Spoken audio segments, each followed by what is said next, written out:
चलिए बिना वक्त गवाते हुए आज एक्सरसाइज 1.2 के आगे जितने भी क्वेश्चन रह गए हैं उनको सारे को सॉल्व करेंगे। ठीक है, अब इनको क्या करना है, हमें सॉल्व करना है। स्क्रीन पर शो कर रहा होगा क्वेश्चन नंबर 5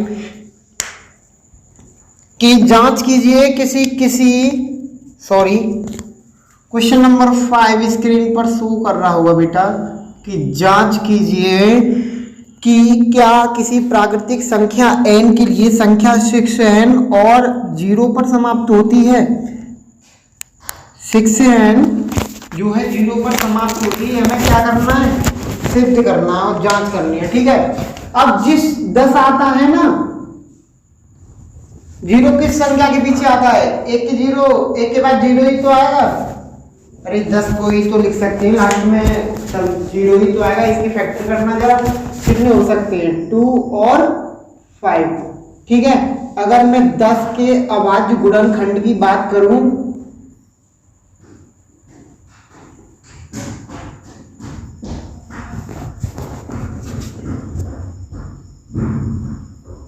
कितने होंगे, 2n भी होगा 5n भी होगा। ठीक है, ऐसे ही अगर 10 की जगह मैं 6 के अभाज्य गुणनखंड की बात करूं तो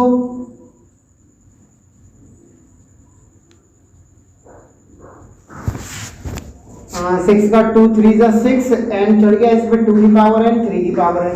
ठीक है, जिस 10 के अभाज्य गुणनखंड के बाद भी बेटा क्या आ सकता है, 10 से डिवाइड किया जा सकता है, लेकिन 6 का 2 और 3 के बाद कोई ऐसा जिसकी संख्या के पीछे 0 आ रहा हो, ऐसा कोई भी डिवाइड नहीं है। ठीक है, तो हम क्या लिखेंगे बेटा, हिंदी में लिखेंगे किसी भी प्राकृतिक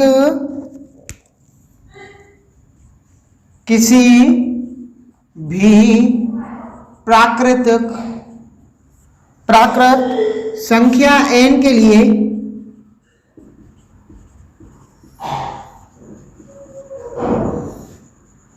संख्या 6n अंक 0 पर समाप्त नहीं होती है।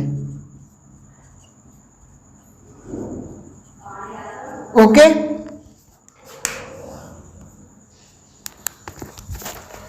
इतना करना है तुम्हें 5वें क्वेश्चन में, और कुछ नहीं करना है। इसके अलावा अगर कोई और कुछ भी कराए तो ये समझ लो वो बेकार टीचर है, और मैं बहुत ही कम कराता हूँ, तो इसलिए मैं अच्छा टीचर हूँ। ठीक है, तो चलते हैं। छठा क्वेश्चन शो कर रहा होगा स्क्रीन पर, बिना वक्त गवाते हुए छठा क्वेश्चन भी देख लेते हैं। बेटा 5 में ना एक और बार समझा देता हूँ, 10 है ना, अब 10 को क्या करना है, 0 से थोड़ी, जिस संख्या के पीछे 0 आ रहा हो उस पर समाप्त कौन सी होगी, 10 ही होगी। और 10 के फैक्टर 2 और 5 होंगे, और 2 और 5 इसका अभाज्य गुणनखंड कितना बचेगा, 2 × 5। इसकी पावर n भी हो सकती है, 2 की पावर n 5 की पावर n। ऐसे 6 के अभाज्य गुणनखंड क्या हो गए, 2 × 3, तो ये भी हो सकता है 2n 3n। लेकिन इन दोनों में, ठीक है, ये डिवाइड हो सकता है, इन दोनों में ये डिवाइड हो सकता है। 6 वाला किसी भी अननोन से डिवाइड नहीं हो सकता, लेकिन ये 10 वाला इनके अलावा 10 से भी डिवाइड हो सकता है, होगा कि नहीं। इसीलिए ये पूछ रहा है क्या 6n भी जो 0 पर समाप्त होता हो। ठीक है, तो वही जांच करनी है। तो हमारी पहली बात तो 6 में कोई 0 आ ही नहीं रहा, लास्ट में तो समाप्ति नहीं होता है। ठीक है, तो ये हमें शो करना है। 6 वाले में देखो आप स्क्रीन पर शो कर रहा होगा, पढ़ता हूं मैं क्वेश्चन को।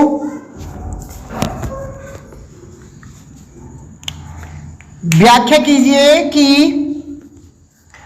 7 × 11 × 13 और +13 और 7 × 6 × 5 × 4 3 2 1 +5।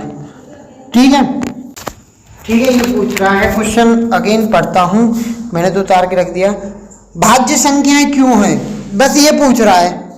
ठीक है, जब कोई भी, ये साफ दिख रहा है, जब कोई भी 2 से अधिक आता है तो वो तो भाज्य होता ही है। तो इसमें तो बहुत सारे हैं, तो इसमें क्या करना है हमको, इनमें से पहले वाले में से 13 कॉमन ले लो। इसमें क्या बचा 13 यहाँ से गया यहाँ से गया, तो 7 मल्टीप्लाई 11 प्लस 1, तो ये हो गया 77 प्लस 1, ये हो गया 78। और इसको मैं क्या लिख सकता हूँ 13 6 78, इस तरीके से।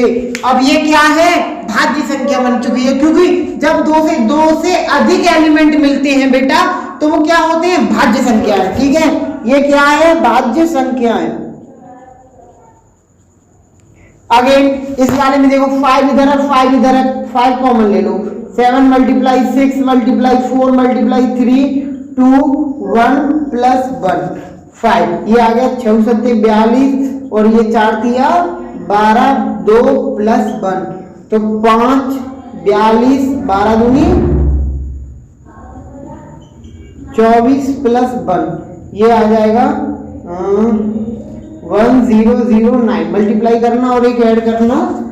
ठीक है, तो चलो मैं करके दिखा देता हूं।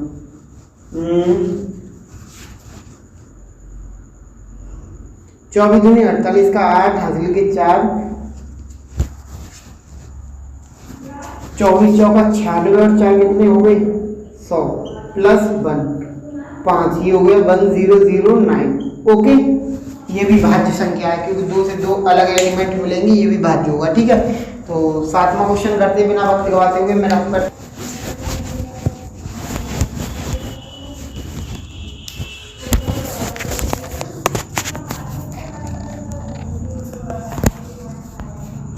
7वां क्वेश्चन स्क्रीन पर शो कर रहा है। किसी खेल के मैदान के चारों ओर एक वृत्ताकार पथ है।